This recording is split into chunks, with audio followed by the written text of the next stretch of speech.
when electric field is applied, E is applied. Apply பண்ண உடனே எலக்ட்ரான்ஸ்லாம் drift ஆகுது சொல்லுமா. அப்போ என்ன எல்லாமே என்ன ஆகுது, ட்ரிஃப்ட் ஆகுதுன்னா ஒரு ஆக்சலரேஷன் அது கெயின் பண்ணும்.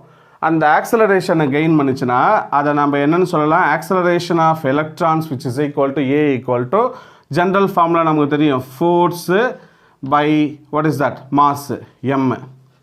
அப்படின்னா ஃபோர்ஸு நான் எப்படி அதெல்லாம் in presence of electric field இல்லையா, I can write e into E.